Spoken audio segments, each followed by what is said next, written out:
네, 안녕하세요. 본격 공부자극 팟캐스트 서울대는 어떻게 공부하는가 한지우입니다.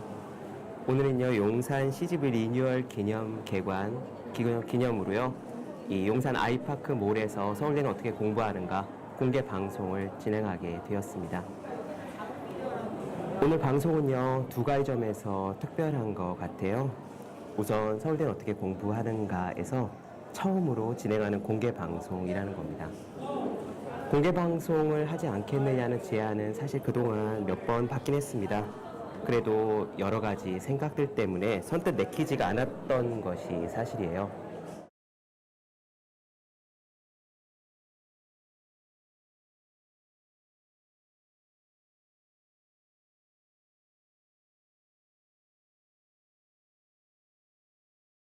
있어요.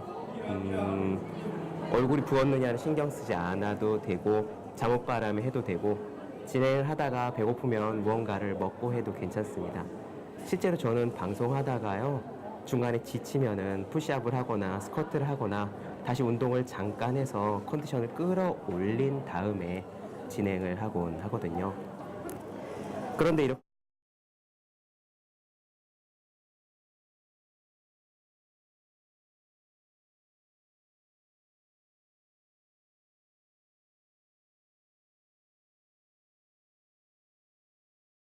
같습니다.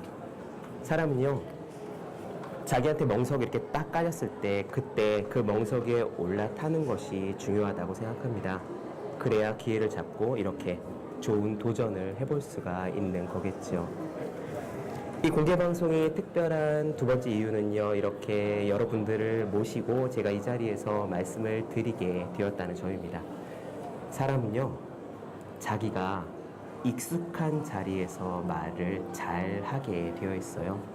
익숙한 자리라는 것은 익숙한 사람을 이야기하는 게 아닙니다. 익숙한 포맷을 말하는 거예요. 많은 사람들 앞에서 마이크 잡고 강의를 오래 하면은요, 강의를 잘 하게 되고요. 1대1로 사람을 앉혀놓고 상담을 오래 하다 보면은 그 상담도 잘 하게 됩니다. 그런 점에서 오늘 이 자리 이렇게 몇 분들을 모셔놓고 제가 공개 방송을 하는 이 자리는 저한테는 무척 생소한 자리라고 솔직히 말씀드릴 수 있을 것 같아요. 지금까지 했던 여러 가지 말하기 방식 중에서 저한테 제일 당황스러웠던 거는요. 개인적으로는 팟캐스트 진행이었습니다. 저는 제 방에서 팟캐스트를 혼자 진행하는데 이렇게 방에 마이크가 하나가 있거든요.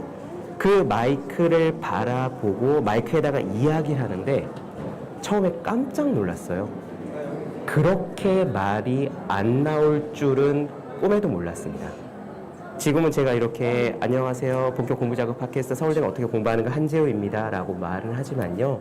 실제로 처음 마이크 앞에 앉았을 때는 안녕하세요. 본격 공부자극 팟캐스트 서울대는 어떻게 공부하는가 한재우입니다.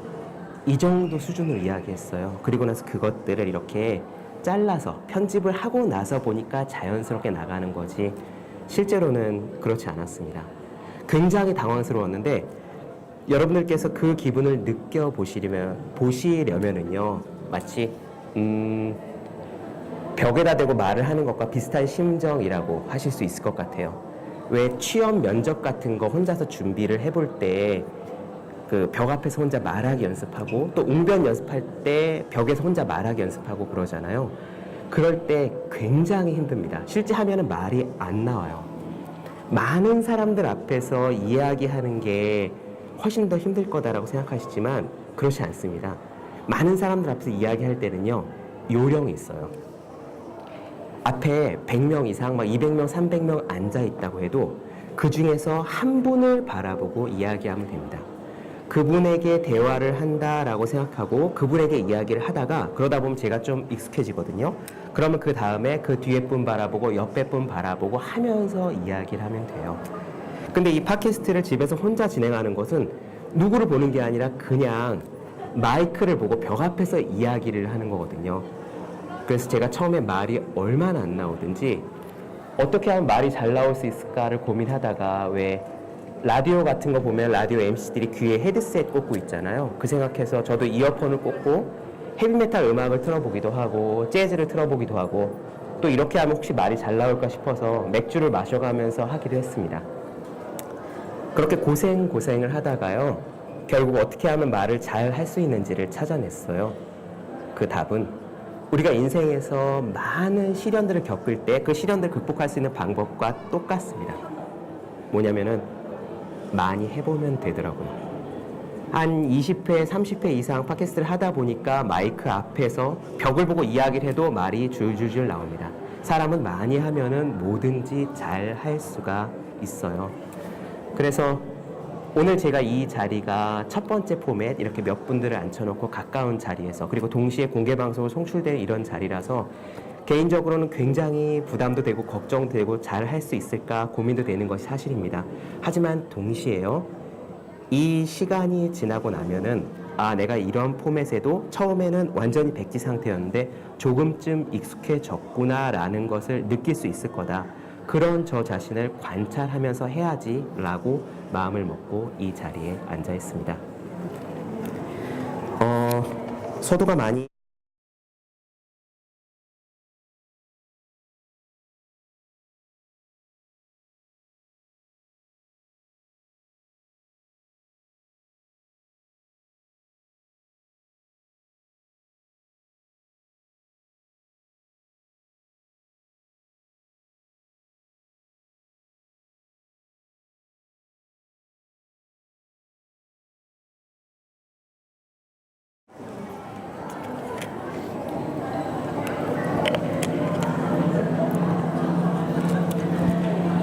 오늘 제가 준비한 이야기는요, 인연에 대한 겁니다.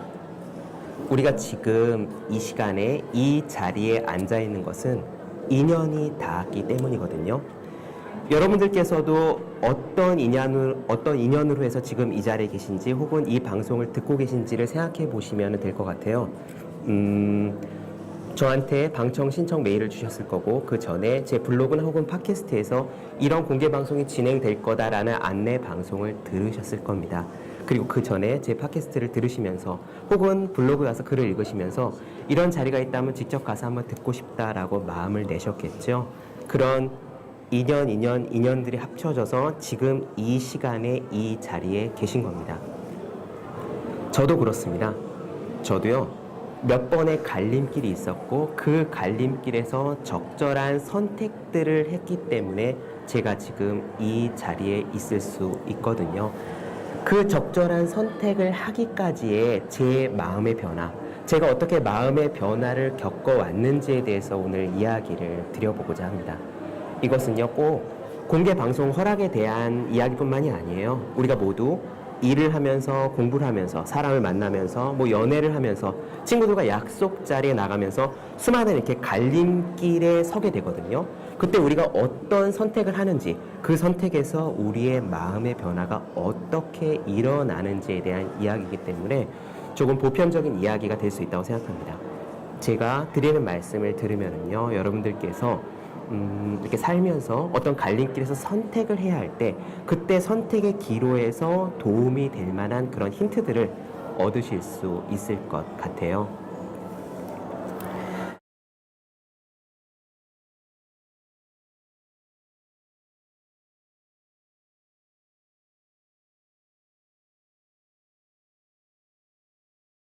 그랬는데 갑자기 중간에 뜬금없이 이런 용산 CGV 개관 리뉴얼 기념 공개 방송이 있는데 관심이 있으시냐? 라고 말씀이 들어왔습니다.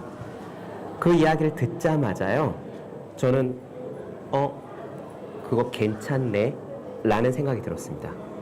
괜찮네, 좋은 경험이겠네.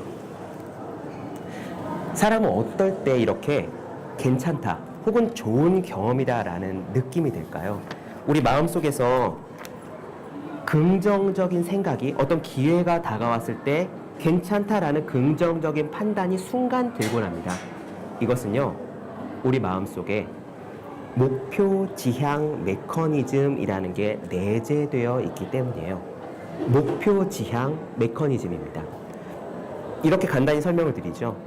우리 몸은 기본적으로 다세포입니다. 우리는 수많은 세포들로 이루어져 있어요. 그런데 이 다세포들이 함께 생존을 위해서 계속 살아가려면은 위계 질서가 잡혀 있어야 됩니다.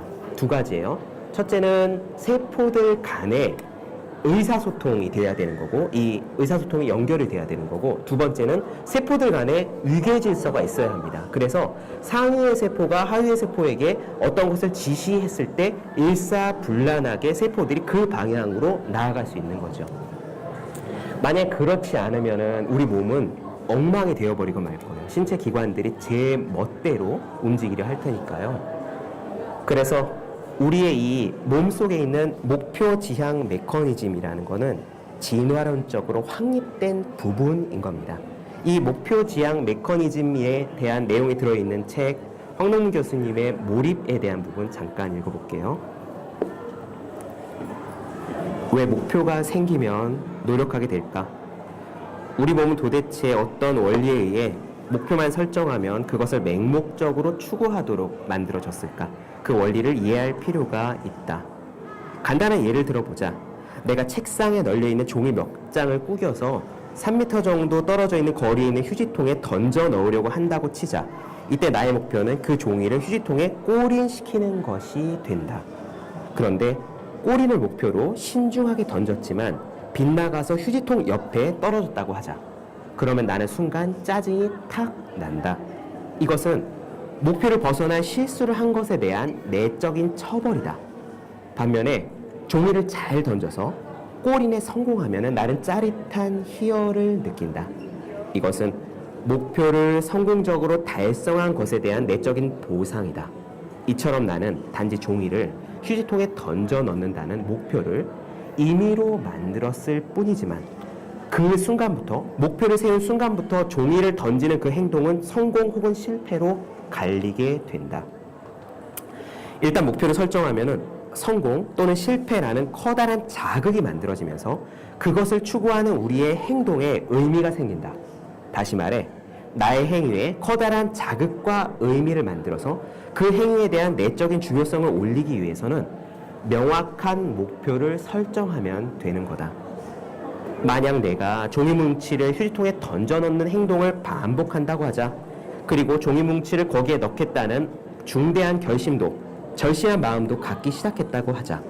목표 지향성을 배가시키기 위해서 동료와 내기를 걸었다고 해도 좋다. 그러면 성공과 실패라는 자극의 세기는 더욱 커지게 된다. 내가 이 목표 지향에 진지하게 임할수록 자극의 크기는 점점 더 커지는 것이다. 그리고 이것을 반복할수록 자극의 세기는 점점 커진다. 이와 같이 커다란 자극이 반복적으로 입력되면 내 몸에서 감지하는 내적의 중요성은 점점 증가한다. 그래서 내 몸에서는 도대체 얼마나 중요한 일이길래 이렇게 큰 자극이 계속적으로 들어오나라고 생각할 것이다. 그래서 내 몸은 비상 상태를 선포하고 모든 것을 잊고 오로지 이 종이 조각을 휴지통에 던지는 일에만 집중하게 된다. 이것이 몰입이다. 이 예는 임의로 아무렇게나 설정한 목표 지향이 몰입을 유도해서 나의 능력을 최대한 이끌어내도록 한다는 것을 보여준다. 우리가 이성적으로 어떤 일에 몰입하기, 집중하기, 집중해서 계속 그 시간을 이어나가기는 어렵지만 이런 진화론적인 본능인 목표 지향 메커니즘을 이용하면 보다 쉽게 몰입할 수 있다. 자기가 해야 될 공부 또는 일에서도 명확한 목표를 설정하고 이 목표 지향을 반복해서 강화시키면 그것에 대한 내적인 중요성이 올라가서 결과적으로 몰입도를 올릴 수 있는 것이다. 네, 그렇습니다. 저는요, 글 쓰고 강의하고 방송하는 것에 관심이 있으니까 제가 이 부분에 목표가 있으니까 이런 공개 방송 해보시겠냐라는 제안을 받았을 때 좋은 거다, 괜찮다라는 느낌이 바로 온 겁니다. 긍정적인 피드백이 바로 온 거죠. 여러분들께서도 살면서 여러 가지 제안이나 기회를 만나실 수 있을 겁니다. 그 기회라는 게 저처럼 뚜렷한 제안은 아닐 수도 있어요. 그냥 마치 꽃향기처럼 쓱 스쳐 지나가는 기회일 수도 있습니다. 인터넷을 열어보다가 거기서 어떤 페이지를 접속할 수도 있고 친구에게 어떤 이야기를 들을 수도 있어요. 그런데 그런 이야기를 들을 때 그 기회를 접했을 때 내 안에서 아, 괜찮네, 재밌겠네, 한번 해볼까라는 긍정적인 피드백이 순간 들면은 그 느낌을 알아차리십시오. 괜찮다는 느낌이 드는 것은 우리가 알고 있건 모르고 있건 간에 우리 안에 무의식적으로 목표가 들어있다는 이야기입니다. 내 안에 내가 알지 못하는 목표가 들어있기 때문에 그런 기회가 싹 지나갈 때 듣는 순간 괜찮다라는 생각이 드는 거예요. 이렇게 괜찮네, 그거 재밌겠네 라는 생각이 들고 그것들을 하나하나 따라가면은 어쩌면 여러분들 마음속에 여러분들 알지 못하는 숨어있는 목표 혹은 여러분들의 진로를 만나실 수도 있습니다. 저는 이런 제안을 받고 나서요, 일단 며칠 동안 생각을 해보겠다라고 말씀을 드렸습니다. 제 일정을 체크해보고 나서 확답을 드릴게요 라고 말씀을 드린 거죠. 그런데 며칠 동안 생각을 해보니까요, 이 공개방송을 하기가 귀찮은 거예요. 귀찮다는 생각이 들었습니다. 왜냐하면 이걸 하려면 제가 원고도 써야 되고요. 또 공개방송 방청 신청 받아야 되고, 그리고 이런 방송 자리가 처음인데 막상 제가 했다가 실수하면 어떡하나, 실패하면 어떡하나 라는 생각도 들고, 이런 고민이 막 쌓이니까 할 일도 많은데 꼭 해야 될 필요는 없지 않을까라는 생각이 들면서 귀찮다는 생각이 점점 제 마음속을 지배해 갔습니다. 그래서 이런 생각까지 했어요. 담당자분한테 전화를 드려서 제가 생각해보니까 다른 일정들이 많아서 공개방송 하기가 어려울 것 같아요. 죄송합니다 라고 말씀을 드릴까까지 생각을 했습니다. 그렇게 하지 말까? 라고 구체적으로 생각을 하니까 순간 마음이 확 가벼워지더라고요. 우리는 그런 경우가 많이 있습니다. 나한테 좋은 거라고 생각해서 한번 해볼까 라고 생각을 했는데 실제로 그것을 하려고 가다 보면은 그게 친구와의 모임이건 소개팅 자리가 됐건 프로젝트건 공부건 학원 등록이건 간에 이것을 실제로 할까라고 생각을 하다 보면은 귀찮다는 생각이 마음을 사로잡아요. 이건 마치 기울어진 운동장과 같습니다. 우리 마음이 이렇게 기울어진 운동장과 같아서 내버려 두면 공이 떼굴떼굴 굴러가서 저절로 하지 않는 쪽으로 가게 되어 있죠. 이 지점이 굉장히 중요한 순간입니다. 분명히 하면은 나한테 도움이 될 것 같은데 실제 하기는 귀찮아. 이 경사진 운동장 위에 여러분들이 있을 때 이때 어떤 행동을 하느냐가 우리의 인생을 가르는 것 같습니다. 저는 다행히도 이 경사진 운동장에 내가 놓여 있구나 라는 순간을 캐치했을 때 한 가지 이야기가 떠올랐어요. 이 마이클 싱어라는 분의 될 일은 된다 라는 책에 나오는 내용입니다. 이 될 일은 된다는 사실 서울대는 어떻게 공부하는가 팟캐스트에서 다음 주부터 다룰 내용이거든요. 이 마이클 싱어라는 사람은 원래 평범한 대학원생이었습니다. 경제학과 대학원생이었고요. 스티브 잡스나 빌 게이츠보다 나이가 10살쯤 위입니다. 그 정도, 지금은 할아버지다 생각하시면 될 거예요. 이분이 명상을 하는 그냥 경제학과 대학원생이었는데 어느 날 스트레스에 대해서 중요한 깨달음을 얻습니다. 여러분들이 받으시는 스트레스를 생각해 보세요. 이렇게 스트레스를 받으면은 내 마음속에서 막 여러 가지 목소리들이 시끄럽게 떠듭니다. 쟤는 왜 그래? 짜증나. 왜 그러지? 나한테만 이런 일이 생겨. 그러면서 그 사람을 막 혼내주는 상상을 하기도 하고 마음속에 온갖 목소리와 드라마들이 막 써내려가지요. 마이클 싱어는 이 스트레스를 어떻게 하면 없앨 수 있을까 이런 고민을 하다가 한 가지 깨달음을 얻습니다. 우리가 스트레스를 받는 것은 우리가 좋다, 싫다라는 판단을 하기 때문이다. 예를 들어 볼게요. 아침에 일어났는데 비가 내립니다. 창밖에서 비가 내리는 걸 보면은 우리는 그 비를 보면서 생각을 해요. 출근해야 되는데 비가 내린다니 큰일 났네. 학교 가야 되는데 비가 내리니 신발 다 젖겠네. 혹은 오늘 예비군 훈련인데 비가 내리니까 실내 교육으로 대체하겠네. 잘 됐다. 똑같은 외부의 상황인데 그거를 보면은 우리는 순간 좋다, 싫다라는 판단을 합니다. 날씨뿐만 아닙니다. 우리의 일과 공부 모든 면에서 다 그렇죠. 우리한테 회사에서 새로운 일이 떨어졌을 때, 팀장님이 바뀌었을 때, 우리가 새 부서에 들어갔을 때, TFT나 새로운 프로젝트가 생긴다고 그 일을 맡게 되었을 때 우리는 순간 판단을 합니다. 좋다, 싫다. 그런데 마이클 싱어는 이런 생각을 한 거예요. 좋다 싫다라는 판단을 하는 거는 내 지식과 경험에서 나오는 거다. 내가 알고 있는 지식과 경험상 이러한 일이 나한테 새로 생겼는데 이 일이 나한테 유리하지 않을 것 같아. 그렇기 때문에 싫다라는 생각이 드는 거고, 이 일이 편하고 괜찮을 것 같아, 이익이 될 것 같아 라는 생각이 들기 때문에 좋다라는 판단을 하는 겁니다. 그런데 이렇게 우리로 하여금 판단을 하게 만드는 우리의 경험이나 지식이 사실은 굉장히 편협한 거잖아요. 내가 알고 있는 게 얼마나 된다고, 내 경험이 얼마나 된다고 내가 나한테 좋은 것 싫은 것을 구분하느냐, 이런 생각이 문득 든 거예요. 마치 어린아이와 같습니다. 애기들은 밥 먹고 나서 양치질하자, 뭐 이런 것을 먹자, 야채를 먹자 이러면 막 싫다고 하죠. 단 건 먹고 싶어하고 씻지 않고 자고 싶어하고. 그런데 이 아이에게 제일 좋은 일은 엄마 아빠가 잘 알지 아이가 잘하는 게 아닙니다. 엄마 아빠가 시키는 것을 아이는 싫더라도 따라할 때 그게 아이에게 가장 좋은 것, 가장 유리한 것이죠. 마이클 싱어는 바로 그 지점을 캐치한 겁니다. 그래서요, 이렇게 생각합니다.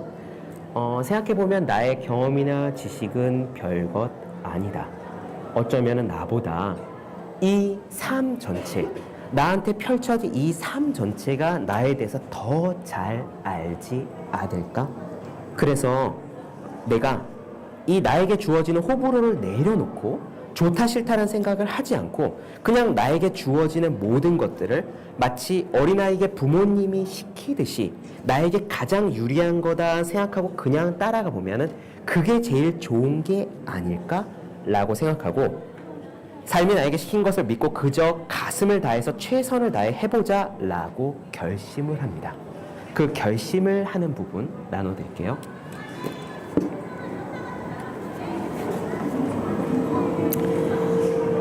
이런 깨달음 덕에 나의 수행은 완전히 새롭고 흥미로운 차원으로 접어들었다. 내면을 잘 살펴보니까 제일 먼저 눈에 띄는 것이 하나 있었다. 바로 마음의 활동 대부분이 나의 호흡을 호를 중심으로 돌아간다는 점이었다. 내 마음은 좋아하거나 싫어하는 것을 발견하면 그것에 대해 왁자지껄 떠들기 시작했다. 마음의 이 호오야말로 어떻게 하면 삶의 모든 것을 통제할 수 있을지에 대해 주절거림을 끊임없이 일으키는 주범이었다.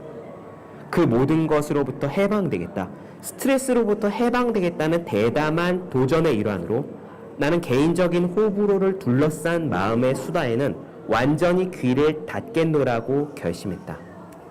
대신 삶이 자연스러운 흐름을 통해 내게 가져다 주는 것을 그대로 받아들이는 데만 의지를 발휘하도록 마음먹었다.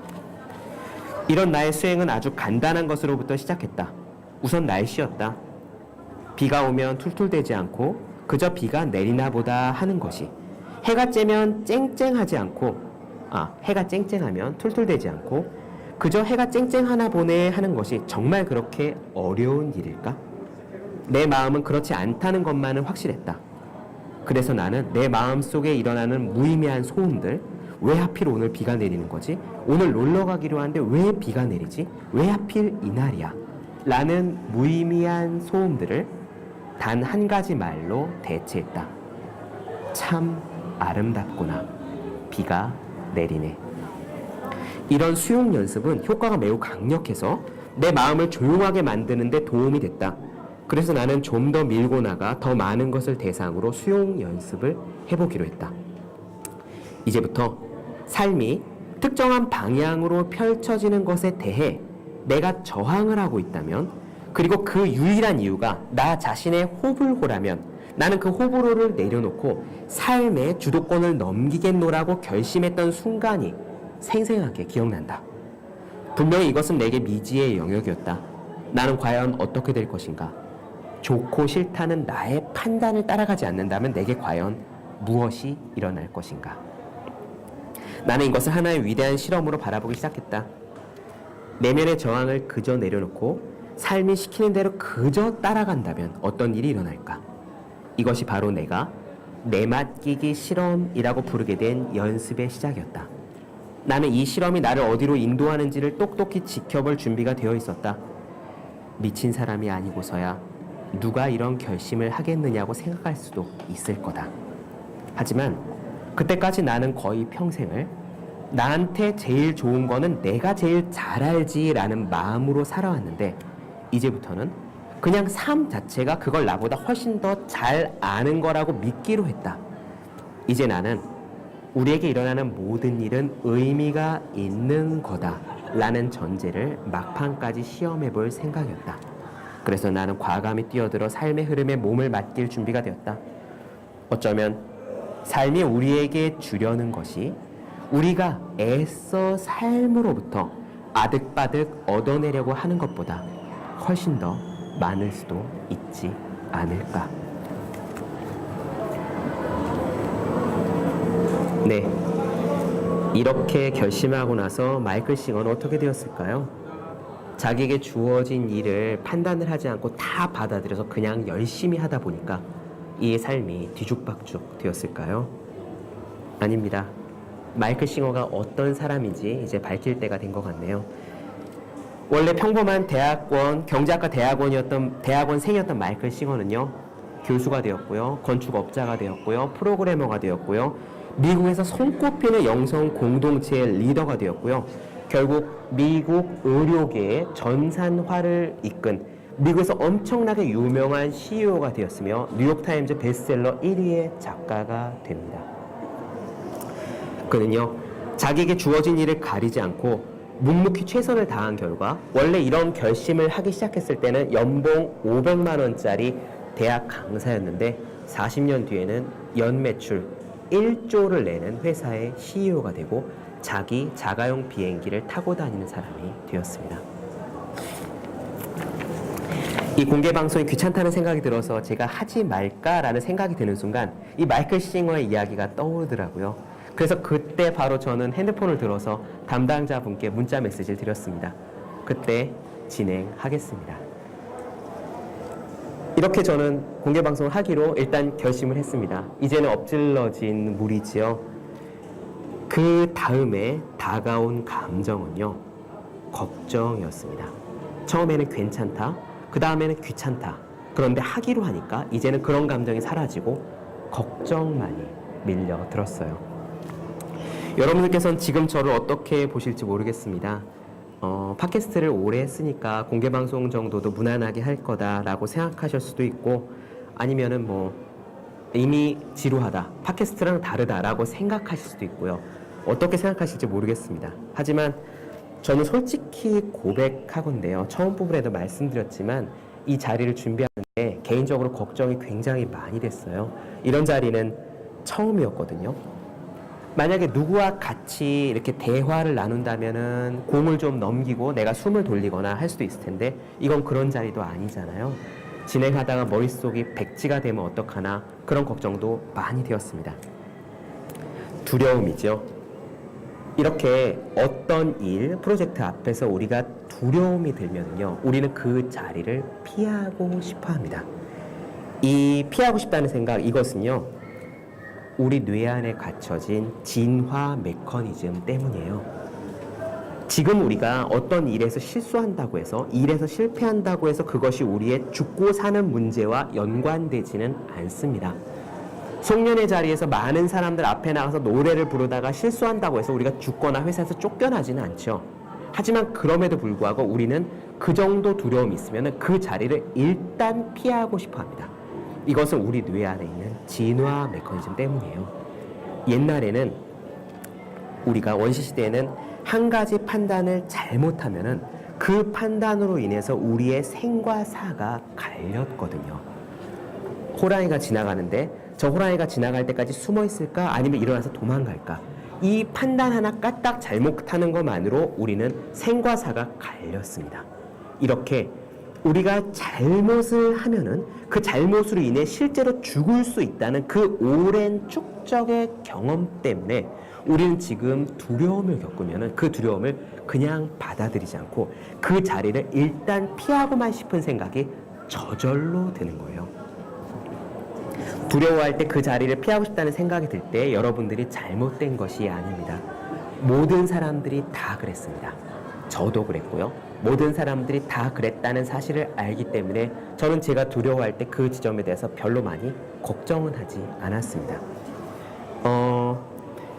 공개방송을 한다고 했는데 실패하면 어떡하나, 망신당하면 어떡하나, 두려운데 어떡하나 이런 생각을 할 때 두려움에 대한 이야기 하나가 떠올랐어요. 이 책을 쓴 작가 스티븐 프레스필드라는 작가의 이름은 아마 아시는 분들이 많지 않을 겁니다. 하지만요, 이 사람이 쓴 책을 기본으로 해서 만든 영화는 사실 다 아실 거예요. 바로 300명의 스파르타인들이 100만 명의 페르시아 군과 싸운 테르모필레 전투를 그린 영화 300. 그 300 영화의 원작자가 이 스티븐 프레스필드입니다.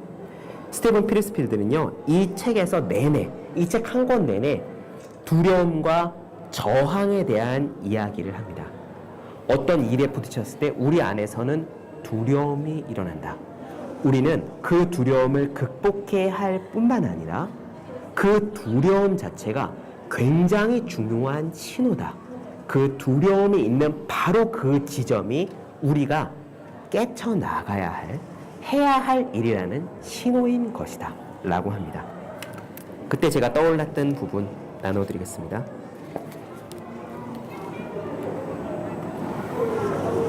저항은 자신 안에 있다. 우리는 저항이 밖에서 일어난다고 생각한다. 우리는 우리의 배우자나 직업이나 상사나 아이들이 나의 일을 방해한다고 생각한다. LA 레이커스 농구단의 감독이었던 패트 라일리는 이러한 저항을 우리 주변에 있는 수많은 반대자들이라고 불렀다. 그러나 그것은 잘못된 거다. 저항은 우리 주변에 있는 반대자들이 아니다. 진정한 저항은 우리 안에 있다. 저항은 우리 안에서 생겨나며 우리 자신에 의해서 지속된다. 저항은 내부에 있는 적이다. 저항은 굉장히 교활하다.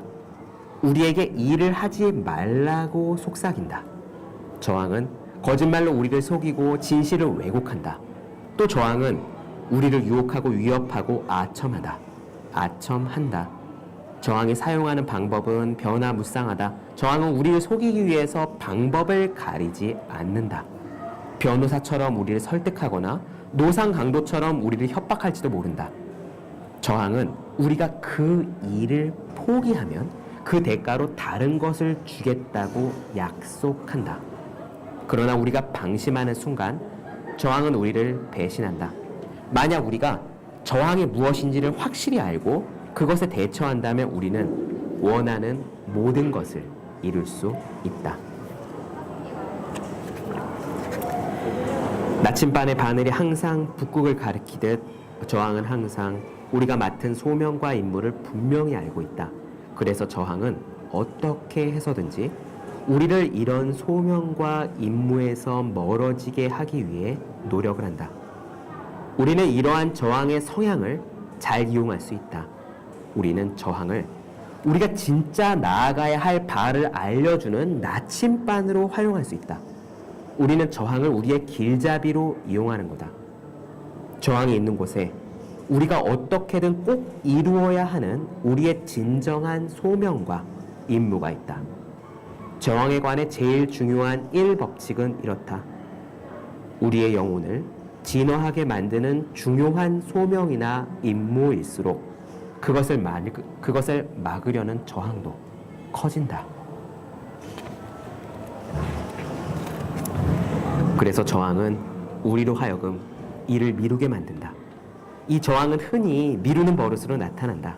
왜냐하면 미루기는 가장 합리화하기 쉬운 방법이기 때문이다. 우리는 스스로에게 나는 책을 쓰지 못할 거야 라고 말하지 않는다. 대신 우리는 이렇게 말한다. 나는 책을 쓸 수 있는 사람이야. 단지 내일부터 쓰기 시작해야지. 일을 미루는 것이 좋지 않은 가장 큰 이유는 그것이 버릇이 된다는 점 때문이다. 오늘 우리의 삶을 미룬다면 죽는 날까지 우리는 계속 미루게 될 것이다. 이 점을 잊지 말라. 우리가 삶을 바꿀 수 있는 것은 바로 이 순간이라는 점을 말이다. 이 순간은 두 번 다시 돌아오지 않는다. 이 순간을 놓치면 우리는 운명을 바꿀 힘을 잃게 된다. 더불어 우리는 영원히 저항의 지배를 받는 꼭두각시로 전락하고 만다. 저항의 꼭두각시가 되고 싶지 않다면 자리에 앉아 당장 해야 할 일을 시작해라.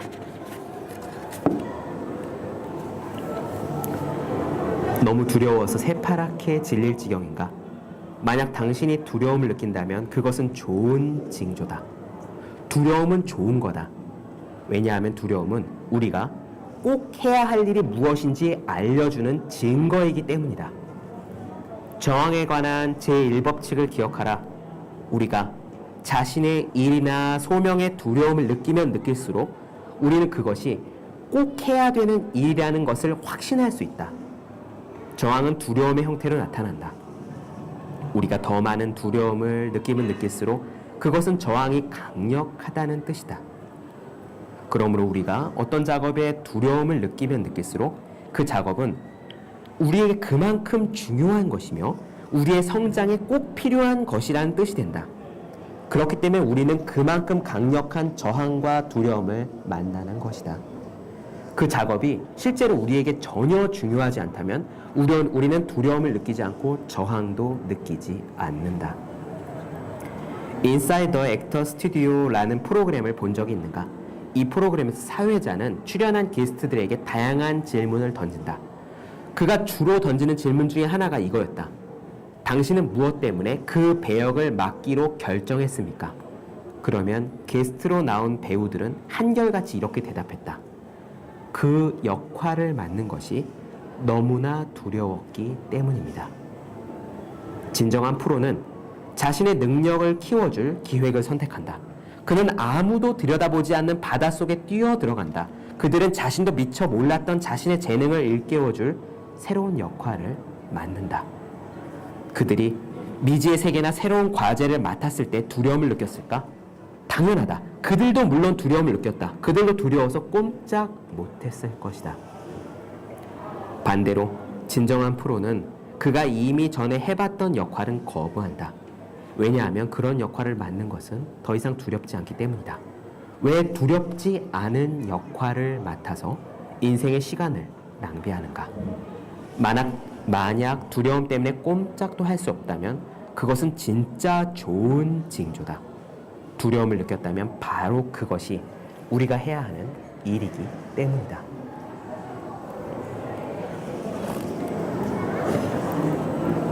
네, 그렇습니다.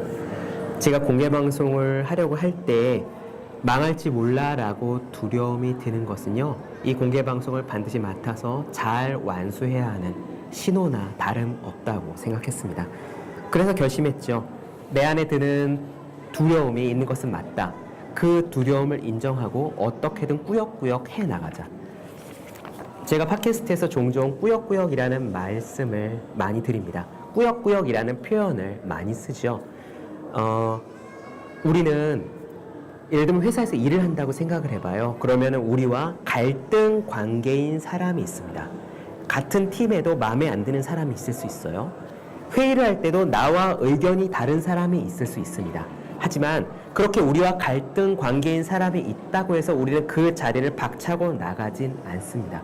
그냥 그 사람이 거기에 있다라고 생각하고 우리는 우리의 할 일을 하죠.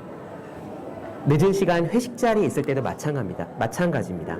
술자리에 오랫동안 있으면 피곤하잖아요. 막 졸음도 오고 허리도 아프고 그렇죠.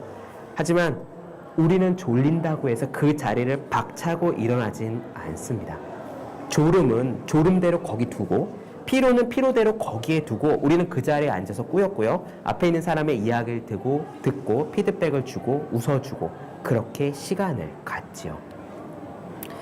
우리가 해야 될 일도 마찬가지입니다.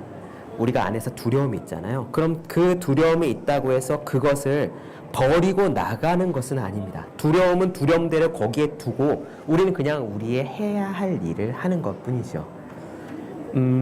영화 중에서 그 뷰티풀 마인드라는 영화가 있습니다. 노벨상을 탔던 존 내쉬라는 천재 수학자에 대한 이야기인데요. 그 존 내쉬는 젊었을 때 정신분열증을 앓았습니다. 영화를 보신 분들은 기억나시겠지만 존 내쉬가 젊었을 때 머릿속에서 막 스파이도 나오고 이상한 사람도 나오고 여러 캐릭터들이 머릿속에서 나한테 막 시끄럽게 떠들어대요. 그 목소리들을 따라가다 보니까 존 내시가 정신분열증에 걸립니다. 만년에 존 내시가 나이가 들어서 정신분열증을 극복했지만 그가 그런 마음속의 목소리들이 그 머릿속에 사라졌냐? 그건 아닙니다. 영화를 보시면 아시겠죠? 존 내시의 머릿속에는 그 이상한 사람들, 이상한 목소리가 있습니다. 여전히 보여요. 하지만 존 내시는 그것들을 한쪽에 제쳐두는 법을 익혔습니다. 그냥 내 머릿속에 나를 반대하는 목소리, 두려워하는 목소리를 거기에 두고 그냥 있다는 것을 인정하고 나는 오늘 내가 해야 할 그 일을 하는 겁니다. 이게 우리가 두려움에 대처하는 올바른 방법이에요. 이런 식으로 저는 일을 하기로 했습니다. 두렵지만 어떻게든 하자. 공개방송 준비를 하자. 그 다음에 해야 될 일은요. 이 방송에서 무슨 이야기를 할지를 준비하는 거였습니다. 처음에는 아무 생각도 떠오르지 않았어요. 사실 공부하는 방법에 대한 이야기, 그리고 진로를 어떻게 선택해야 되는가에 대한 이야기는 제가 특강을 많이 다녔기 때문에 얼마든지 할 수 있습니다. 근데 그거 하기는 좀 재미가 없더라고요. 지금까지 안 해본 이야기를 처음 해보자 이렇게 딱 결심을 하고 나서 보니까 어떻게 진행할지 막막했어요. 하지만 그런 막막함이 있더라도 걱정하지 않으려고 노력했습니다. 왜냐면요, 저는 어떻게 하면은 아이디어가 떠오르는지, 우리 뇌에서 아이디어를 떠오르는 메커니즘을 알고 있기 때문입니다. 우리 뇌가 어떻게 작동하는지를 알면은요, 우리는 걱정에서 벗어날 수 있어요. 어떻게 하면 아이디어가 떠오르는지에 대한 부분 나눠드리도록 할게요. 역시 황동문 교수님의 몰입에 대한 부분입니다. 종교인 다음으로 몰입 상태를 많이 경험하는 사람은 아마 기업가들일 거다. 회사를 경영하는 일은 중요한 의사결정의 연속인데다가 위기 상황이 수시로 닥치기 때문이다. 혼다를 창업한 혼다 소이치로 회장이 몰입을 했다는 것은 그의 자서전 좋아하는 일에 미쳐라 라는 책의 제목만 봐도 짐작할 수 있다. 그의 자서전에는 이런 내용이 들어있다. 혼다 소이치로는 기술밖에 몰랐다. 아이디어가 떠오르면 잠자는 것도 잊었다. 엔진을 생각하면 머릿속에서 엔진이 돌아가서 멈추지 않았다. 그래서 잠을 잘 수가 없었다. 그래서 혼다 소이치로가 반드시 참석해야만 하는 가족 행사가 있으면 부인이 종이에다가 메시지를 적어서 그의 안경에다가 종이 쪽지를 매달았다고 한다. 그렇지 않으면 혼다 소이치로는 그 일정을 잊어버리기 때문이다. 어떤 사람이 아이디어가 좋아 사업에 성공을 했다면 그것은 그가 운이 좋아서라기보다 판단력이 뛰어나기 때문이다. 이를 바둑에 비교해보자. 바둑에서 이기려면 상대보다 실력이 좋아야지 운만으로는 절대로 안 된다. 여러 번 수를 도는데 매번 운이 좋을 수는 없기 때문이다. 치열한 경쟁 속에서 승승장구해서 커다란 기업을 일으킨 국내 기업인들을 조사해 본 결과 한결같이 몰입을 했다는 사실을 발견할 수 있었다. 삼성그룹의 창업자인 고 이병철 회장의 이야기에도 그런 일면이 나온다. 저는 새로운 사업을 시작할 때면 정말 재미가 나고 적극적으로 열의를 쏟을 수 있습니다. 아침에도 그 생각, 저녁에도 그 생각, 자고 일어나도 그 생각. 무언가 부족한 것이 없나? 있으면 보강하고 다른 사람에게 물어보고 회의를 해서 안 되는 게 있느냐 또 알아보고 이런 식으로 계속 생각을 하면 반드시 좋은 아이디어가 나옵니다. 이건희 삼성그룹 회장도 사고 중독증에 빠진 것처럼 몰입을 한 적이 있다. 그가 삼성을 한 단계 업그레이드 시켰던 신경영을 고민했을 당시에 회고록에 나오는 내용이다. 몇 년 전까지만 해도 몇 시에 자는지 몇 시간이나 자는지 나도 잘 몰랐다. 신경영을 고민할 때는 하루에 초밥 몇 개만 먹으면서 이틀 밤을 꼬박 세운 적도 있고 그러다 지치면 하루 종일 깨지 않고 잠만 잔 적도 있다. 현대그룹을 창업한 고 정주영 회장에 관한 이야기에서도 역시 이런 면모가 나온다. 정주영 회장은 해결해야 할 중대한 사안을 놓고 며칠씩 고민하고 그것도 모자라 밤을 새는 경우가 많았다. 집중해서 생각하고 또 생각하다 보면 자신도 모르게 어느새 아하 하는 순간을 경험할 때가 수도 없이 많았다. 정말 그렇다. 내가 만난 기업체 인사들 중에는 직급이 올라갈수록 몰입을 실천하는 사람들이 많았다. 그 중에도 특히 최고 경영자들의 경우에는 상당수가 업무와 관련해서 몰입을 하고 있었다. 그들은 한결같이 이렇게 말했다. 처음에는 불가능해 보였던 문제들, 백지 상태에서 아무것도 떠오르지 않았던 그런 문제들도 계속 생각하다 보면 평소에 보이지 않던 것들이 보이기 시작하고 때로는 우연히 아이디어가 떠오르기도 한다고. LG화학의 CEO 김반석 부회장은 늘 직원들에게 지금 당장은 답이 보이지 않더라도 자나깨나 생각하다 보면 반드시 아이디어가 나온다. 따라서 자신이 하는 일에 대해 항상 생각하라 라고 강조한다. 그는 몰입해서 어려운 문제를 해결하는 성공 체험을 하면 즐거움과 행복감을 느낄 수 있다고 한다. 그의 좌우명은 이거다. 정말로 고민하면 해결 안 될 문제가 없다. 처음에는 정말 불가능해 보였던 수많은 문제들을 고민 끝에 해결한 결과 이러한 사실을 확신하게 되었다고 한다. 그는 이렇게 말한다. 집중이란 쉽게 말해 반복적으로 생각하는 것이다. 심지어 보고서 한 장을 작성할 때도 깊이 생각하고 다시 검토하면 완벽하다고 보이는 것도 반드시 개선점을 찾을 수 있다는 것이다. 한마디로 바둑에서 생각을 많이 하는 사람이 이기듯이 일에서도 생각을 많이 하는 사람이 반드시 이긴다.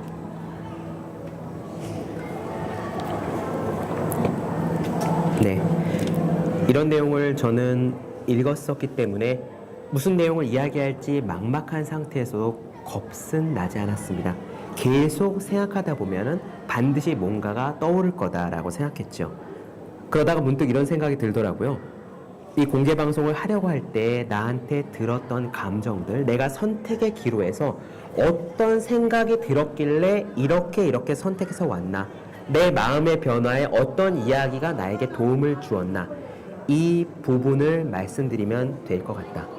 나에게 귀찮음, 두려움, 막막함 이런 고비들이 닥쳐왔는데 이 고비들을 헤쳐나간 그런 경로들, 계기들을 말씀드리면 될 것 같다.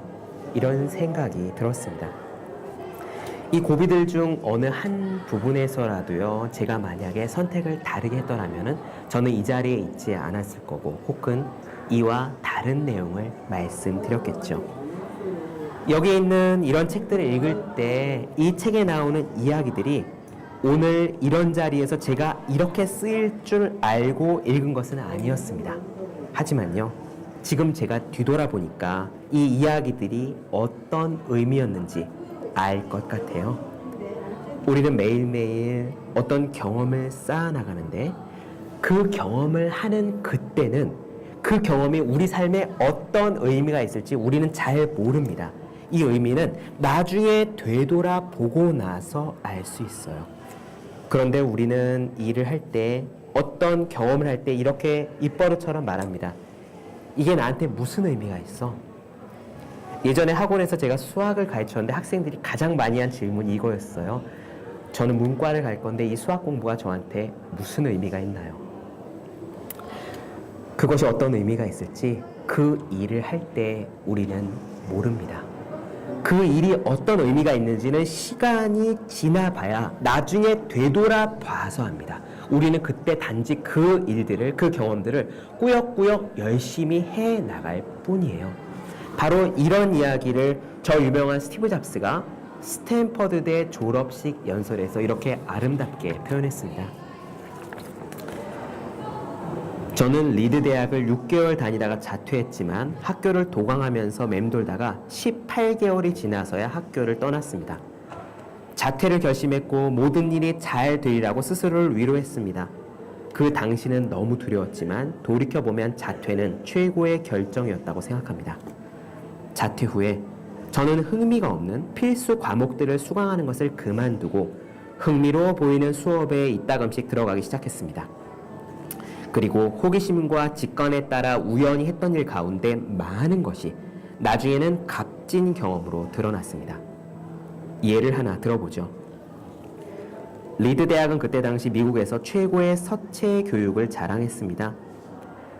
자퇴 후에 정규 수업을 들을 필요가 없었기 때문에 서체 수업을 한번 들어보고 싶었죠. 저는 바탕체와 고딕체의 차이를 배웠고 각기 다른 글자들을 아름답게 조합하는 법을 배웠습니다. 이런 공부가 나중에 저의 삶에 응용이 될 수 있을지는 생각조차 하지 않았습니다. 하지만 10년 후에 제가 매킨토시 컴퓨터를 처음 디자인하던 당시 모든 기억들이 새록새록 떠올랐습니다. 제가 배운 서체를 모두 매킨토시에 응용했죠. 아름다운 서체를 넣은 첫 컴퓨터가 탄생한 겁니다. 대학에서 제가 그 서체 강좌에 들어가지 않았더라면 맥은 아름다운 서체를 갖지 못했을 겁니다. 더군다나 윈도우가 매킨토시를 베낀 것을 보면 어떤 개인용 컴퓨터도 다양한 서체를 갖지 못했겠죠. 만일 제가 그때 자퇴하지 않았더라면 서체 수업에 들어가지 않았을 테고 개인용 컴퓨터는 지금처럼 훌륭한 서체들을 갖지 못했을 겁니다. 물론 대학 시절에는 앞을 내다보며 점을 연결하는 것이 불가능했어요. 하지만 10년이 지난 후에 뒤를 돌아보면 모든 것이 분명합니다. 다시 이야기해 보겠습니다. 우리는 지금 미래를 내다보면서 점을 연결할 수는 없습니다. 뒤를 돌아보면 연결할 수밖에 없어요. 그러니까 지금 우리가 쌓고 있는 이 점이 미래에 어떻게든 연결되리라고 믿어야 합니다. 그 무언가를 믿어야 합니다. 이를테면 여러분의 배짱이든 운명이든 인생이든 인연이든 신이든 그 무엇이든 말이죠. 그 무엇인가를 우리는 믿어야 합니다. 이런 식의 접근은 한 번도 저를 실망시킨 적이 없고 제 인생을 완전히 바꾸어 놨습니다. 바로 이것이 스티브 잡스가 스탠포드대 졸업식에서 축사로 했던 연설의 일부입니다. 이렇게 저한테도 몇 가지 이런 점들이 연결되어 제가 지금 이 자리에 올 수 있었습니다. 이런 것들을 우리는 인연이라고 부릅니다. 인연이라는 것이요, 꼭 사람을 만나야 인연이 아니에요. 사람을 만나면은 사람 인연입니다. 좋은 때를 만나면은 시절 인연이죠. 인연이 닿아야 이 자리에 있을 수 있는 겁니다. 우리가 인연이라는 말을 흔히 쓰는데요. 사실 이 인연이라는 말은 불교 용어입니다. 인연, 인과 연 모두 원인이라는 뜻의 불교 용어예요. 인은요, 주된 원인입니다. 주된 원인은 우리 마음의 작용이죠. 연은요, 종속된 원인, 좀 부차적인 원인입니다. 그냥 세상이 이렇게 돌아가는 기회들, 여러 가지 것들이 연이에요. 인과 연이 합쳐져서 인연이 되는 거고, 인연이 닿아야 우리가 어떤 상황에 놓일 수 있습니다. 그런데 이 인과 연 중에서 어떤 것이 더 중요하냐? 당연히 주된 원인인 인, 우리의 마음이 중요합니다. 제가 이런 공개방송이 있으면 한번 나가봐야지라는 인이 제 마음속에 있지 않았다면 이런 기회들, 연들이 닥쳐도 하지 않았겠죠.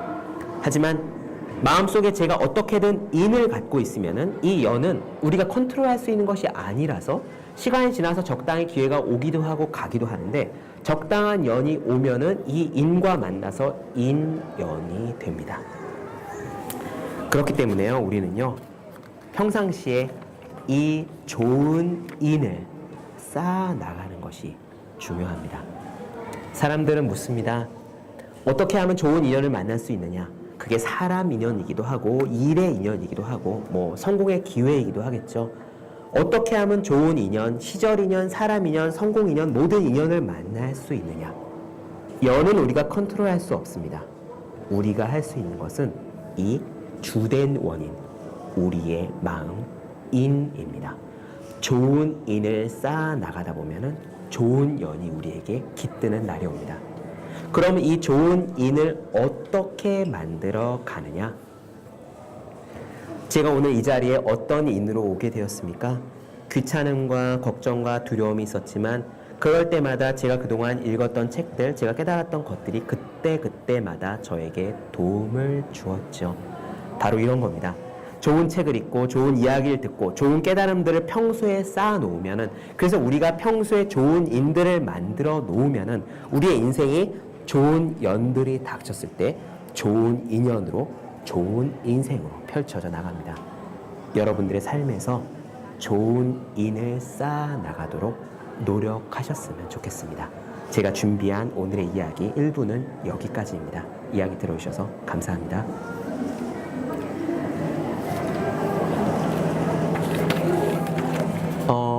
예, 이어서요.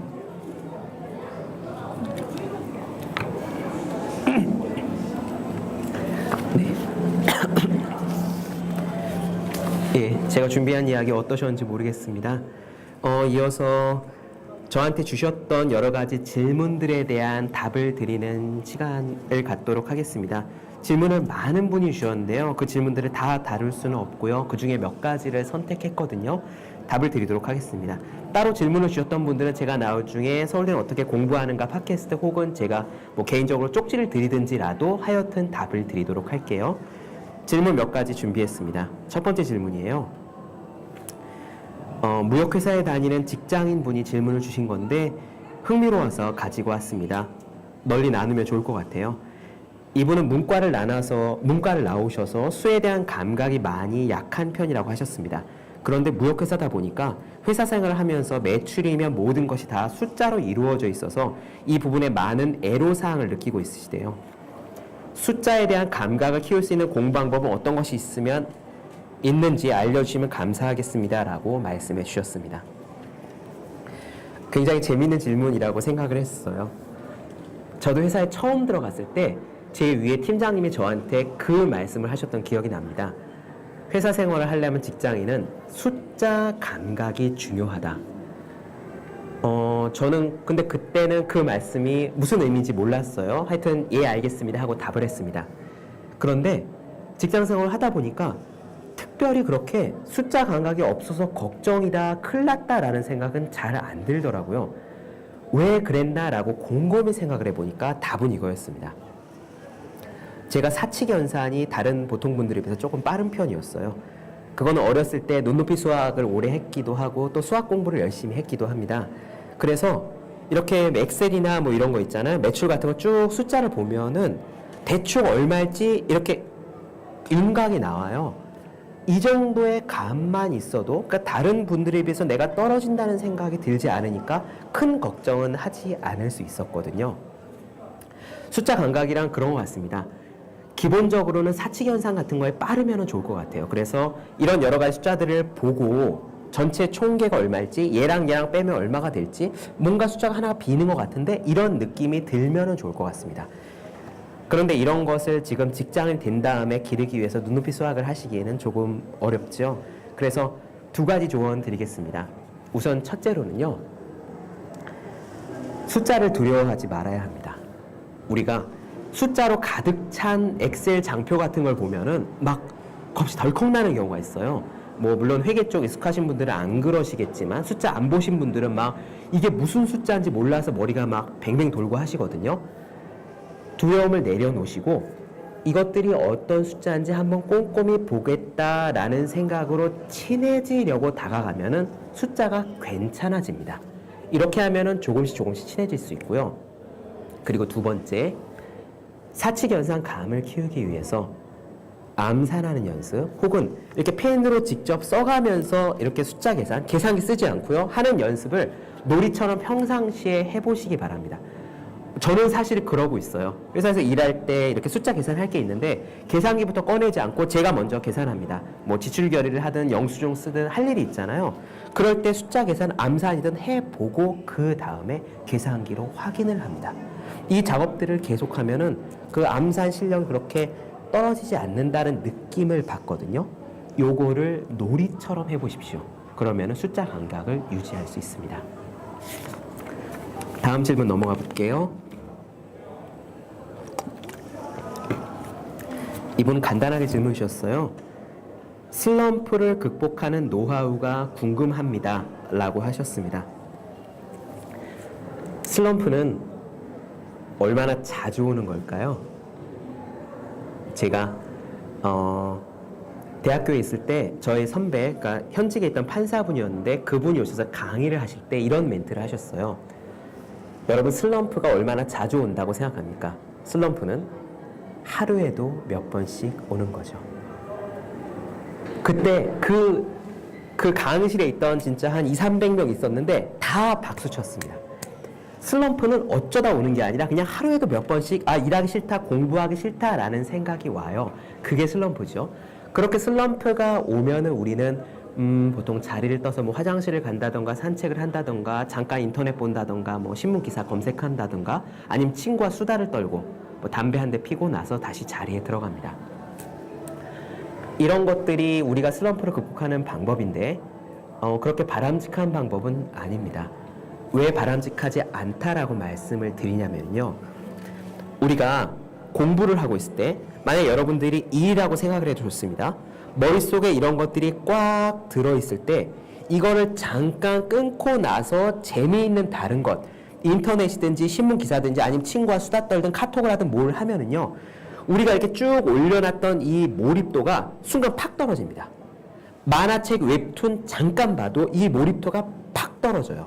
그냥 머릿속이 순간 공부했던 것들이 딱 끊기고 머릿속에 웹툰만 가득합니다.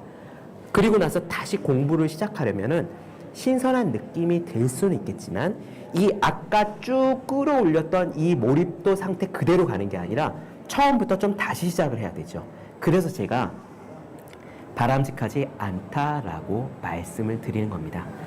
그러면 하루 중에 공부하기 싫다, 일하기 싫다라는 슬럼프가 올 때 어떻게 극복해야 되느냐? 바람직한 거는 이겁니다. 뭐 자리를 뜨세요. 괜찮습니다.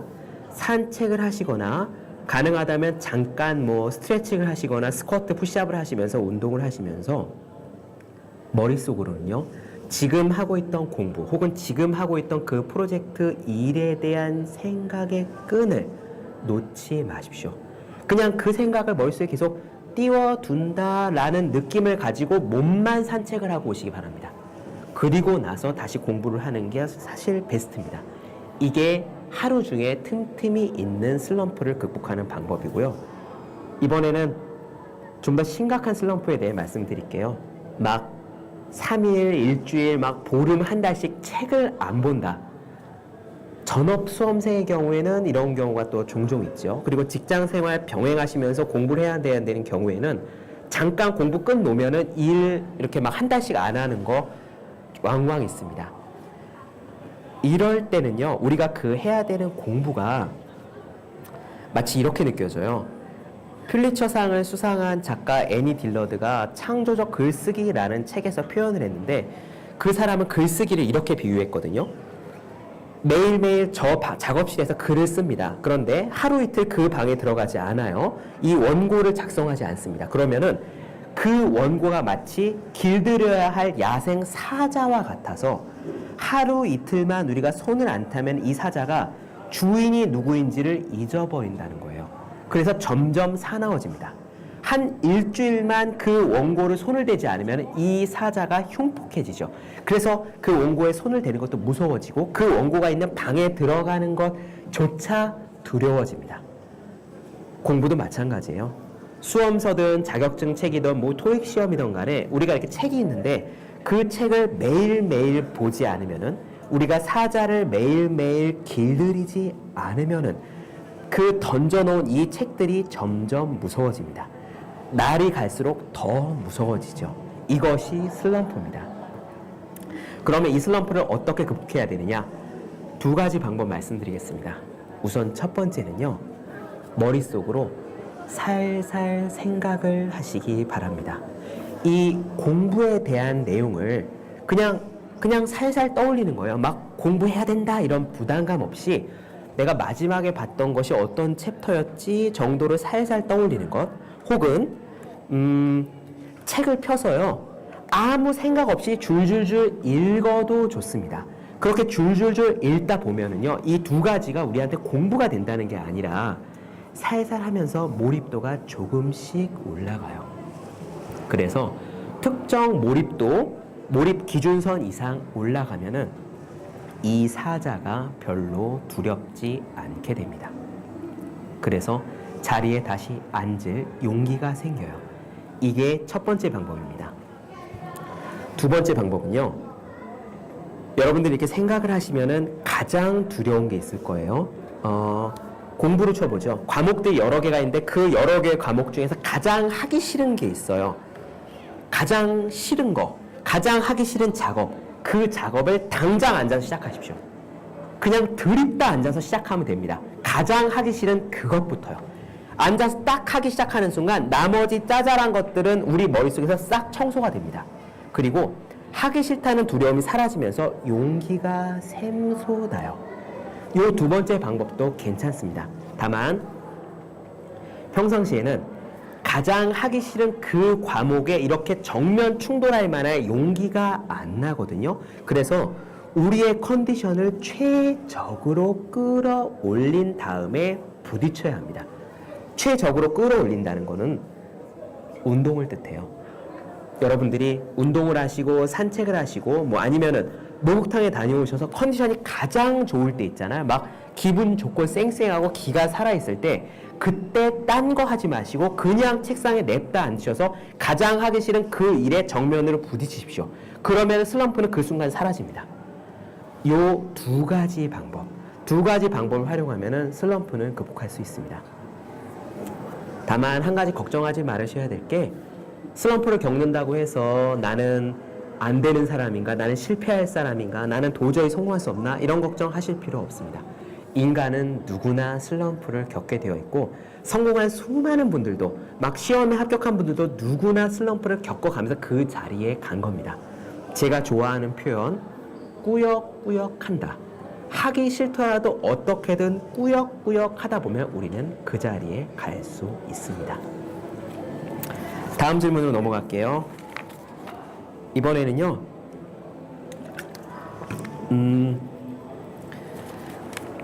고시공부 비슷한 그러니까 대학의 입학시험 같은 거 준비하시는 분인데 질문을 이렇게 주셨어요. 하나는 복습에 대해서, 하나는 암기를 잘하는 방법에 대해서, 그리고 나는 왜 이렇게 자신감이 없을까에 대해서 질문입니다. 우선 질문 쭉 읽어드린 다음에 답 드릴게요. 복습에 관련된 질문입니다.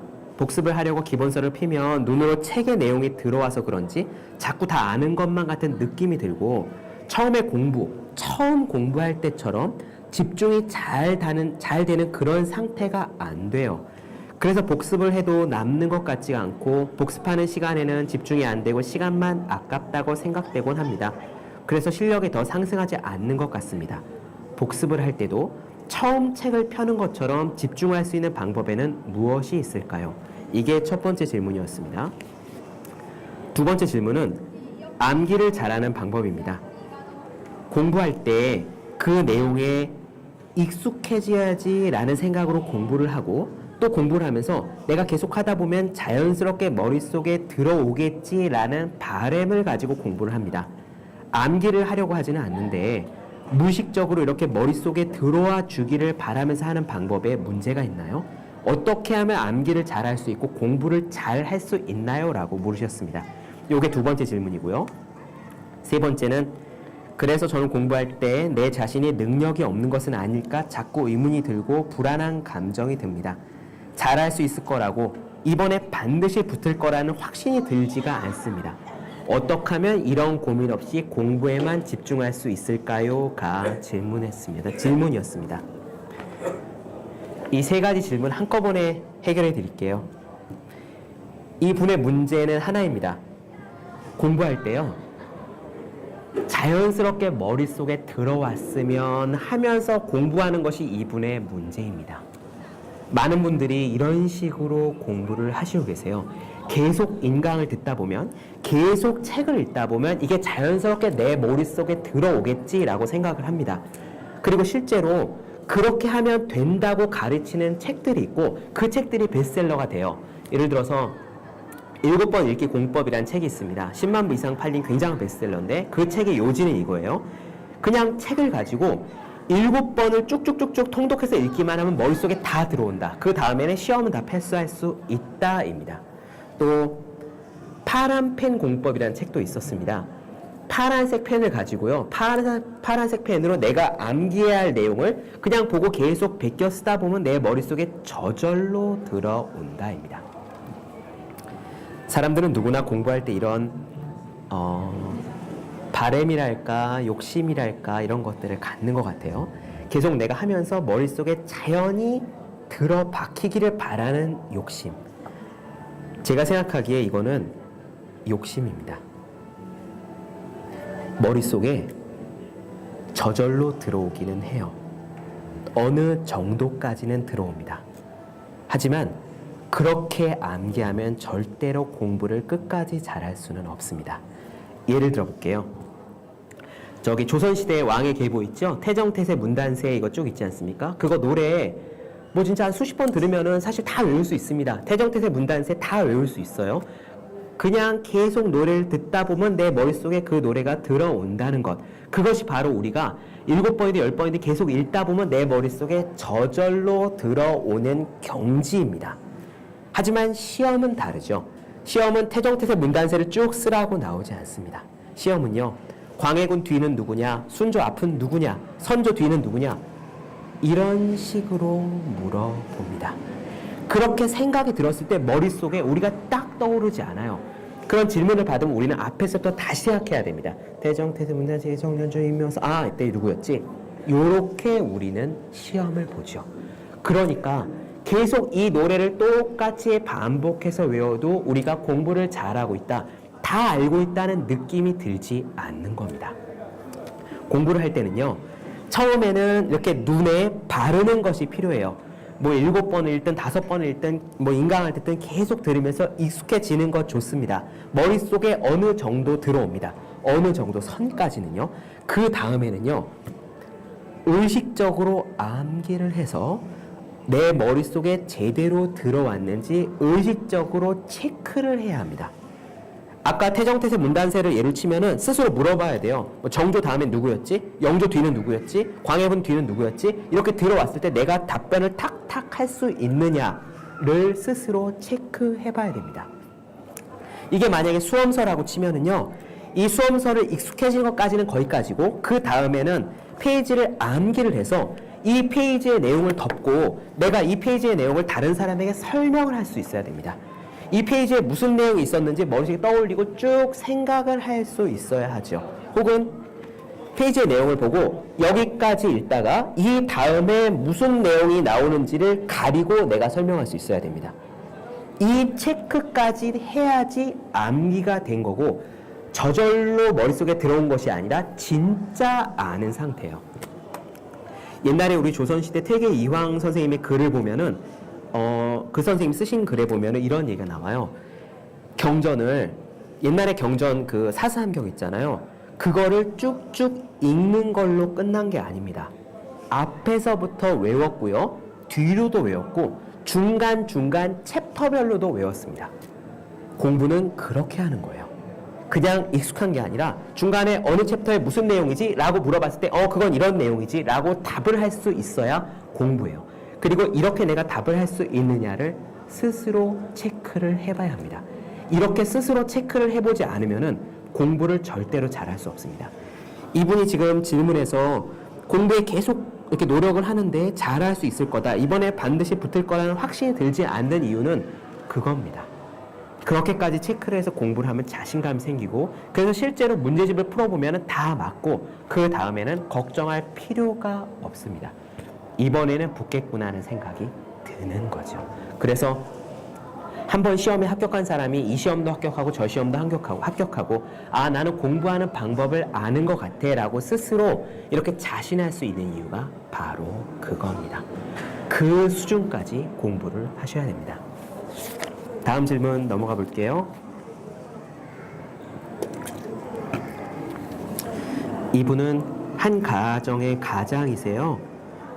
직장이시고요. 이제 올해 초부터 공부를 시작하셨답니다.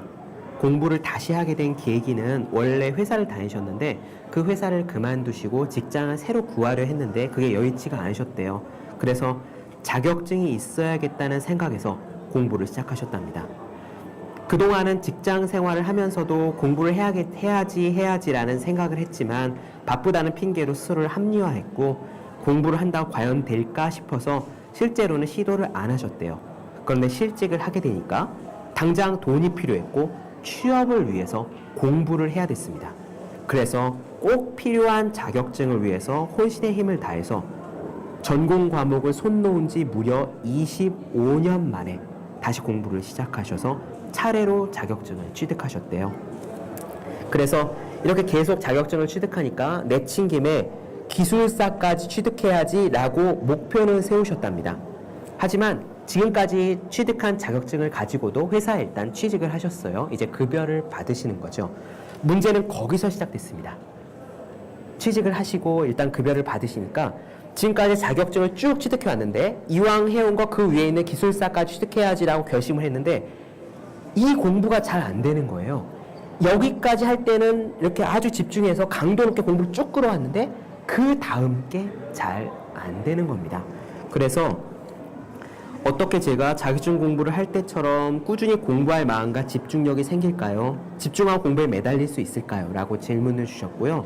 덧붙여서 꼭 공부가 아니더라도 살아가면서 나의 목표를 이루고자 할 때 어떻게 하면 최선을 다하고 이 일이 나의 운명이다라고 느끼면서 오래도록 꾸준히 매달려서 해나갈 수 있을까라고 질문을 주셨습니다. 네, 이 선생님 굉장히 늦게 공부를 시작하시면서 자격증 이렇게 쭉 하신 거 굉장히 대단하시고요. 그리고 어쨌든 성취를 이루셨죠. 문제는 이제부터입니다. 지금 이 기술사 공부가 안 되시는 이유는 선생님께서도 아실 거예요. 절실함이 없으신 거죠. 절실함이 부족하시기 때문에 한마디로 이렇게 공부했던 동안만큼 몰입이 안 되는 겁니다. 어떻게 하면 사람이 몰입을 할 수 있을까요? 두 가지 가능성이 있습니다. 하나는 외재적인 원인이에요. 밖에서 원인이 있어서 외재적인 동기가 있어서 우리는 몰입을 할 수 있습니다. 그것이 시험일 수도 있고 군대를 가야 되기 때문일 수도 있고 이분처럼 실직을 했기 때문일 수도 있습니다. 이것은 외부에서 강력한 동기가 있기 때문에 저절로 추진력이 확 나요. 하지만 이분은 지금 이제 그 상태에서 벗어나신 거죠. 그래서 이 상태가 되기는 어렵습니다. 결국 내재적인 동기를 가지고 다시 몰입을 해 나가셔야 돼요. 내재적인 동기로는 이 몰입을 의도적으로 끌어올리셔야 합니다. 왜 이렇게 옛날처럼 공부가 안 되지? 라는 생각은 버리세요. 그리고 스스로 몰입도를 억지로 꾸역꾸역 끌어올리셔야 합니다. 이 억지로 꾸역꾸역 끌어올리는 방법은요, 아까 말씀드린 내용과 똑같습니다. 이게 우리 뇌의 작동 방식이기 때문이에요. 작동 방식이기 때문이에요. 기술사 공부해야 될 내용을 살살 생각하십시오. 집에 가서 공부가 안 되면 그 책을 꺼내서 10분씩 20분씩 소리내어 읽으십시오. 그리고 평상시에 돌아다닐 때 머릿속으로 다른 생각이 나잖아요. 뭐 인터넷 생각도 나고 놀고 싶은 생각 나고 회식 자리 생각도 나고 여러 가지 취미 생각도 나고요. 그런 생각들이 나실 때 그것들을 의식적으로 지우고 머릿속으로 기술사 공부에 대한 생각의 끈을, 그냥 이 끈을 내가 놓지 않는다, 이 주먹을 펴지 않고 계속 움켜쥐고 있다라는 느낌으로 하루 종일 사시면 됩니다. 그러면은 이렇게 그냥 내가 그 공부를 해야지 라고 조금만 생각해도 몰입도가 우리도 모르는 사이에 마치 심장 박동 올라가듯이 조금씩 계속 올라가 있어요. 우리 머릿속에 그 공부로 꽉 찬 상태가 됩니다. 그러면은 자리에 앉아서 공부를 하실 수 있죠. 선생님 요약해 드리겠습니다. 이 선생님 같은 경우에는 이제 예전처럼 절실한 동기는 사라졌기 때문에 외재적 동기는 기대하시면 안 됩니다. 내재적 동기를 다른 모든 분들처럼 밑바닥에서 하나하나 키우셔야 되는데, 그러려면은 살살 계속 그 생각의 끈을 놓지 않으셔야 됩니다. 이어서 이렇게 질문 주셨죠. 어떻게 하면은 최선을 다하냐? 이것이 나의 운명이다. 이 길이 내가 가야 될 길이다 라고 확신을 갖느냐? 저런 경우는 논외로 하겠습니다. 뭐 영화 배우라든가 음악이라든가 이런 거 하시는 분들은 이렇게 딱 보고 나서 나는 이 일을 해야지, 이 노래가 평생 나의 길이지라고 이렇게 순간 와닿으신 분들이 있다고 하시잖아요. 그런 분들 논외로 이야기하겠습니다. 우리같이 대부분의 보통 사람들은요, 사실 이 길이 나의 길이다라고 팍 와닿기가 쉽지 않습니다. 이 길이 나의 길이다라고 깨닫는 것도 상실 굉장히 운이 좋은 거예요. 그래서 이런 결심이 필요합니다. 계속 살살 공부를 하다 보면은 어떤 길로 자기가 이렇게 가잖아요. 그러다가 어느 순간 스스로 결심하는 것이 필요해요. 이것이 내가 평생 갈 길이다. 그냥 이 길에서 내가 끝장을 보겠다. 실제로 그렇게 해야 실력이 올라갑니다. 피아노를 연주한 학생들의 실험이었던 것 같아요. 학생들에게 똑같이 초등학생 때부터 이제 피아노 연주를 이렇게 시작했는데 실력이 똑같이 올라가다가 어떤 학생 그룹들은 계속 실력이 향상했고 어떤 학생들은 중간, 어떤 학생들은 얼마 가지 않았습니다. 이 차이가 어디에서 벌어졌느냐? 처음 시작할 때 그들이 갖고 있었던 마음가짐이었대요. 어떤 초등학생들은 엄마가 초등학교 6학년까지만 이 피아노를 다니라고 했어요 라는 생각으로 했고 어떤 학생들은 저는 대학 들어가기 전까지는 취미로 계속 피아노 연주를 할 거예요 라고 생각을 했고 다른 사람들은요 어쨌든 이 피아노로 내가 한번 끝까지 가보겠다라고 처음부터 생각을 했답니다. 그러니까 이 마음, 이 받아들이는 결심의 정도가 그 사람의 기술의 습득력과 고스란히 연결이 되었던 거죠. 이 길이 내 길이다. 내가 이 자리에 뼈를 묻겠다. 이 길에서 내가 한번 이 공부로 끝장을 보겠다라고 결심을 어느 순간 하십시오. 어느 순간 하면은 그 길에서 실력이 더 잘 붙습니다. 그럼 성공 가능성이 더 높아지죠. 이렇게 생각했을 때 나중에 혹시 내가 저쪽 길을 못 가서 후회하게 되는 것은 아닐까라는 의심이 드실 수도 있습니다. 괜찮습니다. 이 사람이 인생에서요, 커리어를 갈아탄다는 거는 마치 산등성이 위에 올라가는 것과 같아요. 처음에 산을 올라가려면 이렇게 밑바닥에서부터 산 꼭대기까지 올라갈 때는 굉장히 힘들지만 한 번 꼭대기까지 올라가면 그 다음에는 능선을 타고 이동하기 때문에 잠깐 내려갔다 좀만 올라가고 하면서 계속 봉우리들을 구경할 수가 있거든요.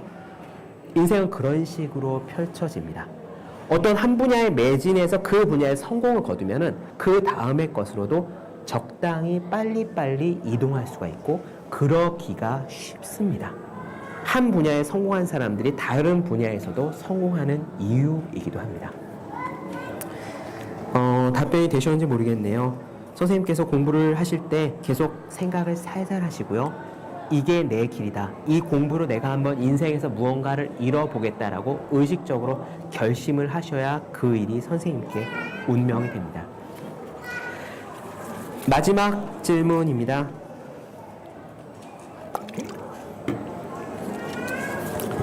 이렇게 질문 주셨어요.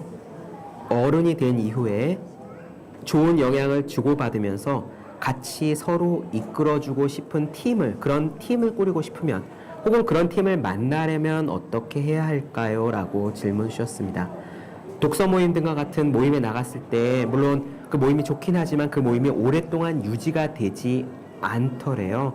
그래서 혼자 책 읽고 팟캐스트 듣고 공부를 하시긴 하는데 이렇게 서로 이끌어주고 자극을 주는 사람들과 좋은 팀을 꾸리고 싶다. 어떻게 하면 되느냐라고 그것이 이제 질문의 요지입니다. 답변 드리겠습니다.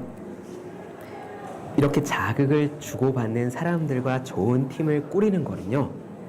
굉장히 어렵습니다. 이게 절대 쉽게 되는 일이 아니에요. 먼저 그 대답보다 먼저 쉬운 것부터 가도록 하죠.